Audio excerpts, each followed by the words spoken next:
Good morning, and welcome to another Seize the Day.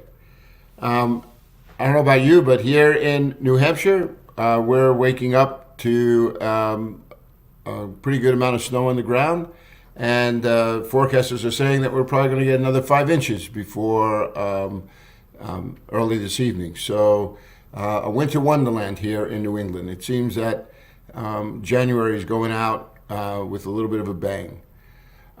Trust you're waking up feeling refreshed, ready to begin a new day and a new week. We're continuing in our studies in the book of Matthew. And my prayer is that at the end of these studies, that Matthew will become a pretty familiar book for you, that it will be a huge source of support and information that just helps you to grow in your love for Jesus. The passage that, first of all, today is Monday, January 23rd, so 23:23. So it's another opportunity, right? Just to get to draw in a little closer and get to know him a little bit better. So we are going to be looking at a passage today that's found in Matthew chapter 7, verses 14 to 20. This whole idea of clarity has been Jesus' way of beginning to dig a deeper foundation for his apostles.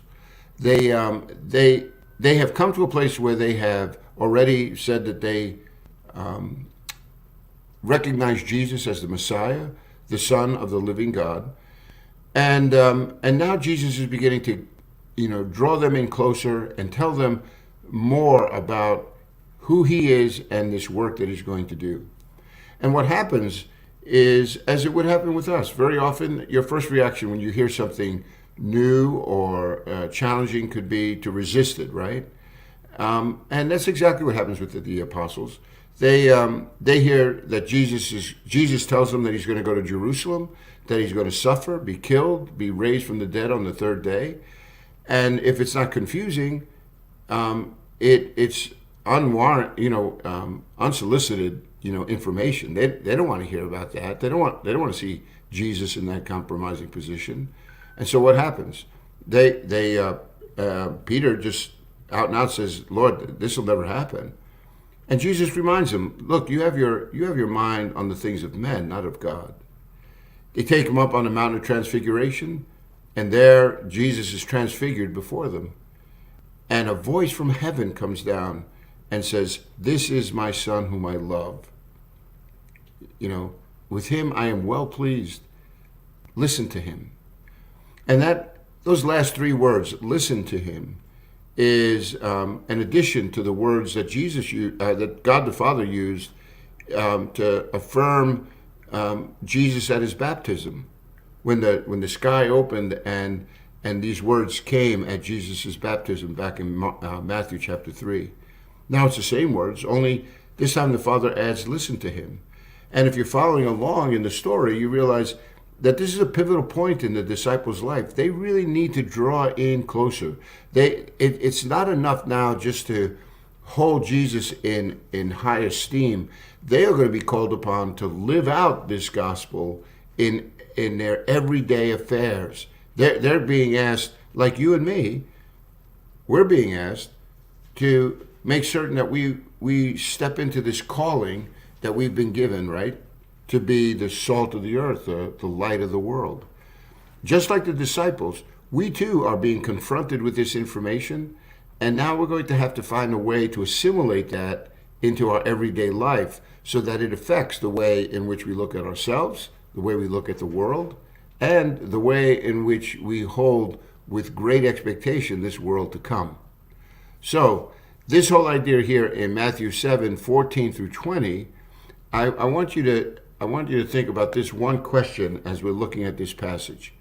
And that is, what may prevent us from experiencing great things? And what I'd like to do now is I want to take you to this passage that's found in Matthew chapter 7. And as I do, I just want to begin by raising this whole topic of listening, because what oftentimes is going to prevent us from experiencing great things is how well we are listening to the instruction that God has provided. And listening is difficult to do, isn't it? Listening involves more than just your ears. Listening, well, it involves listening to what is being said, and it also involves listening for what is not being said. I mean, those of you who have some really good intuitiveness, right? You could be with a friend, and it just takes you a nanosecond to recognize that something's not right. The way they answer a question, hey, how you doing? And I'm all right. To the person who is really listening, you're considering the person's tone, right? You're considering the way that person's body language, is communicating.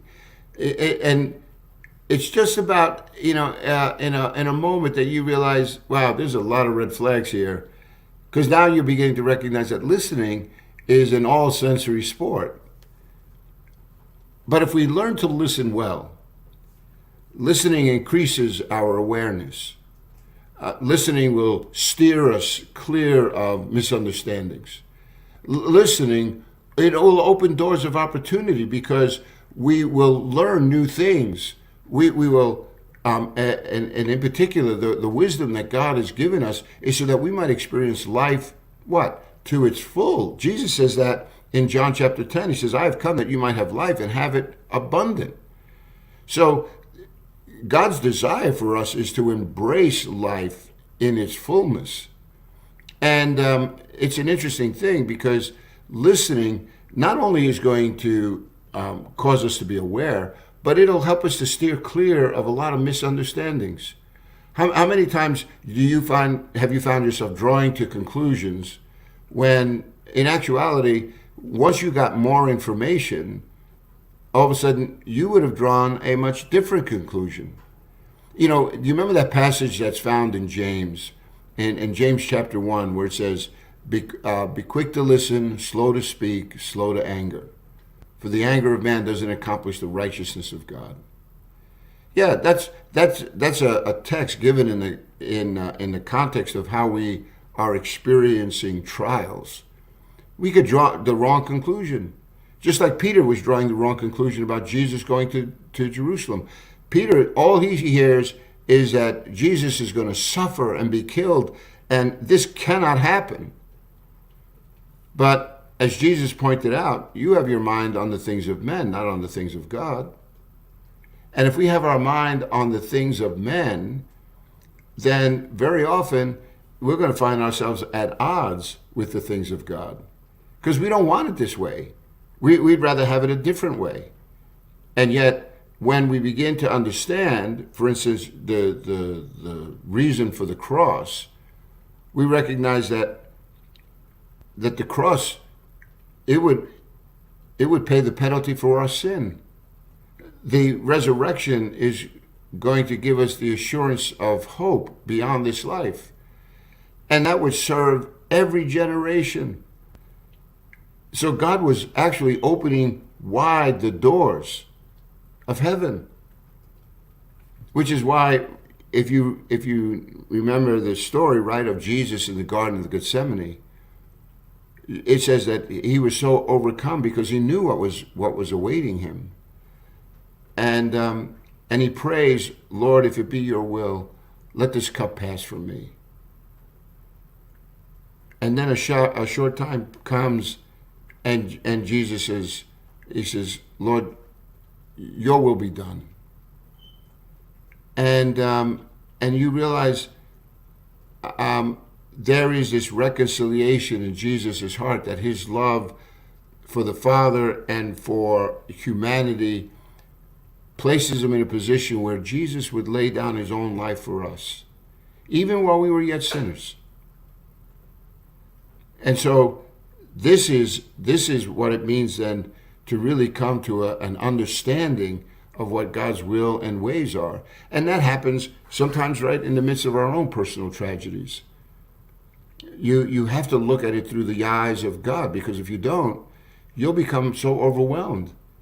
And then you'll think that this life is without purpose, without meaning, and like somehow you've been cheated. I just beg to differ. Like, I think if I have in my head what God's ultimate will and ways are, it'll help me to bring my life back into order. It doesn't mean that I'm going to like it. It doesn't mean that it may not grieve me. Remember, Jesus is at Lazarus' funeral, and he's weeping, and he came there realizing he was going to raise Lazarus from the dead. No, there is a part of our humanity, right, that calls for tears and lament and sorrow. But when we look at it through the lens of God, we realize that he's able to do something exceeding abundant in these situations, more than I can ever think or imagine. But you got to listen. You got to really hear what he's saying, because we can't just jump to our own conclusions. But if we listen well to him and to his word, not only does it bring awareness, it also helps us to steer clear of misunderstandings, and it opens doors of opportunity. Listening will provide us with a much needed perspective and guidance. And in that, you watch how it builds trust between you and our Savior. So listening is something that is very important, and we're going to get a lesson on listening right now in this text that's found in Matthew chapter 17. So what I'd like to do now is just take you through this passage, and I'd like to begin with at verse 14. They had just the disciples are just coming down from this experience with Jesus on the Mount of Transfiguration. There, God the Father leaves no doubt in how they are to interpret the events that have just taken place. He tells them plainly, listen to Jesus. I love the text that ends with the disciples. They're on the ground, terrified by this voice, right? And it says that Jesus comes over and he tells them, don't be afraid. Jesus isn't afraid because that's his Father. He knows the Father. He knows the Father's voice, and the Father knows him. It just said, right? This is my Son whom I love. With him I am well pleased. Yeah. But the text says that the disciples, when they lifted their eyes, they saw no one except Jesus.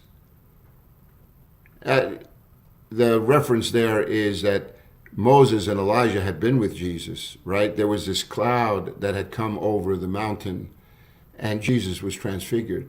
But when they lift their eyes, everyone's gone except for Jesus. But I love the way the text says it. It says, when they lifted their eyes, they saw no one except Jesus.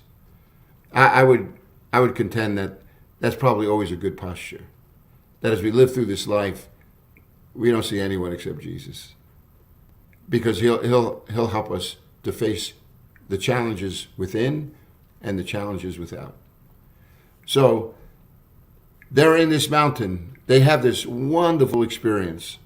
Have you ever had those experiences? Like, let's say you go to a women's retreat and you're there for the weekend, and the food is delicious, the camaraderie with your friends, right? Everybody's together. You go into the conference hall maybe, and the music is playing, and everybody's singing, and everyone's having a great time. The speaker, is engaging, thoughtful. You leave, boy, you're on cloud nine. You drive home, you open the door, and the house is a mess. Like nobody did the dishes, nobody even thought about running a vacuum cleaner. The kids are running crazy. Your husband is engaged in some project, and you're like, what the heck? Why do I got to come home to this, right? You just left this mountaintop experience, and now real life just smacks you in the face. Yeah. I used to do speaking for Promise Keepers, and I'd come back from these events, and I tell the guys, listen, just put a little check in your spirit, because you're like so pumped up right now. You're gonna want to go home, and everyone else in your house hasn't been up here, right? So you're gonna have to ease in a little bit. But I think that's what's happening here, because let's turn to verse 14. It says, when they came to the crowd, so this is Jesus, this is Peter, this is James and John, right? It says, so when they came to the crowd, a man approached Jesus and knelt before him. Lord, have mercy on my son, he said.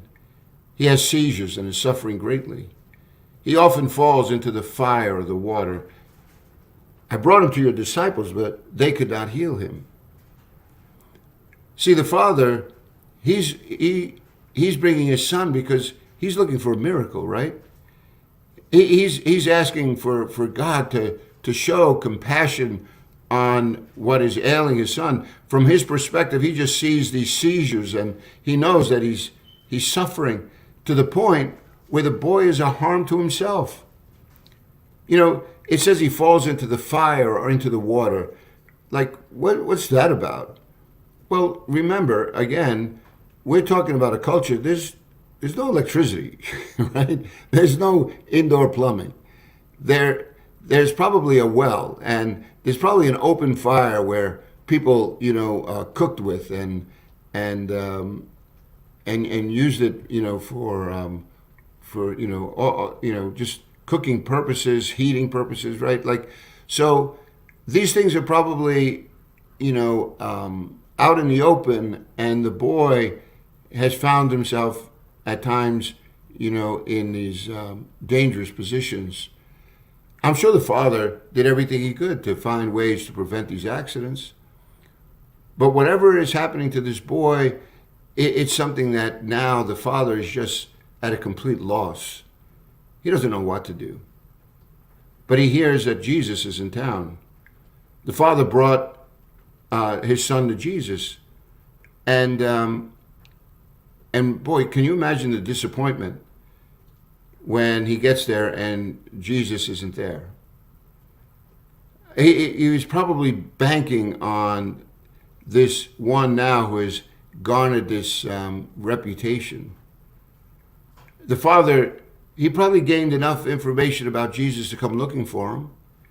He probably heard about Jesus, but we're not given any information about how that came to be. But we know this, right? We know that Jesus has already garnered for himself a reputation as one who speaks with authority and who performs miracles never before seen in Israel.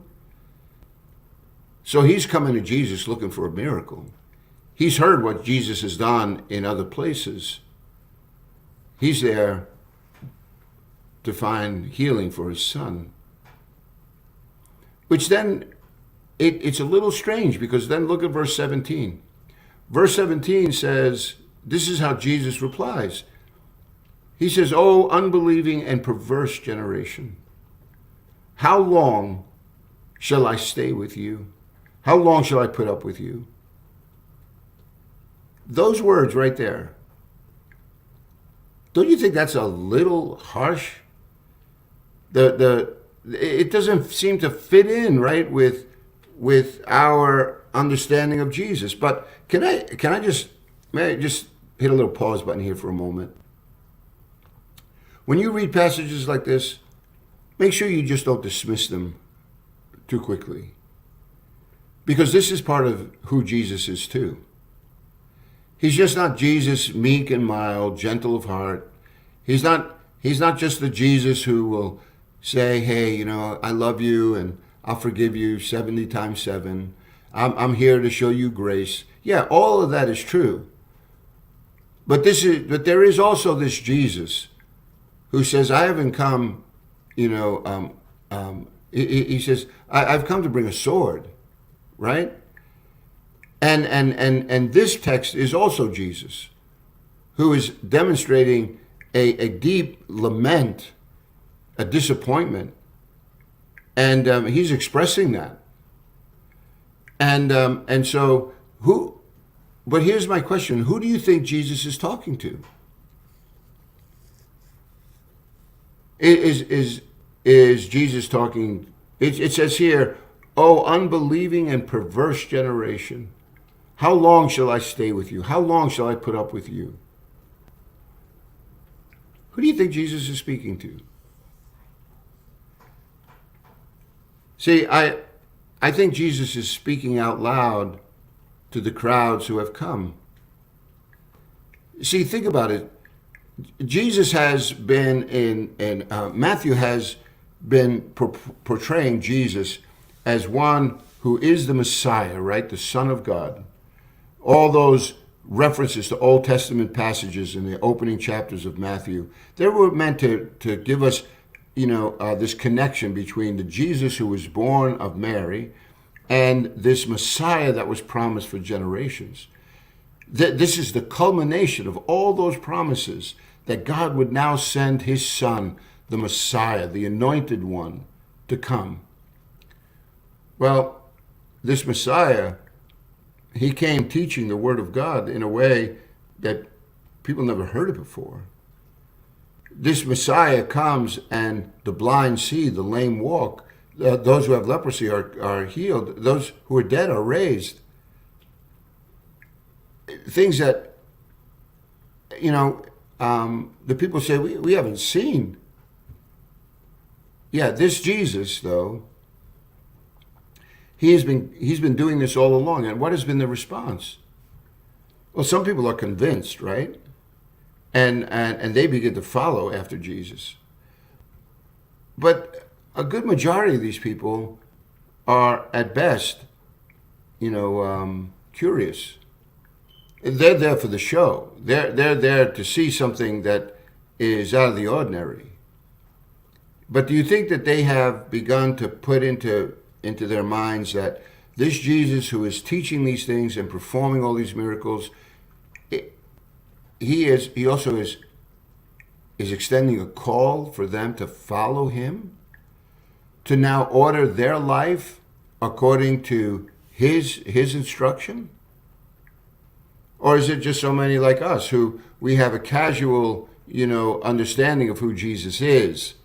And we love to hear about those miracles. We love when he gives, really good teaching, or when he takes on what what appears to us as the bad guys, right? Puts them in their place. That's awesome. But we're to look at Jesus as this mirror to our soul. And he is reflecting who we are and saying, you need to repent. You need to deny yourself, take up your cross, and follow after me. See, now that means that these words that are coming, I got to listen. I got to find a way to put these words into practice. Because if I don't put these words into practice, then it says I am lacking the foundation on which to really build my life. Isn't that what Jesus said a while back? Remember on the Sermon on the Mount, where he said there was a wise man who built his house on a rock. So when the rains fall, the floods rise, the winds beat against that house,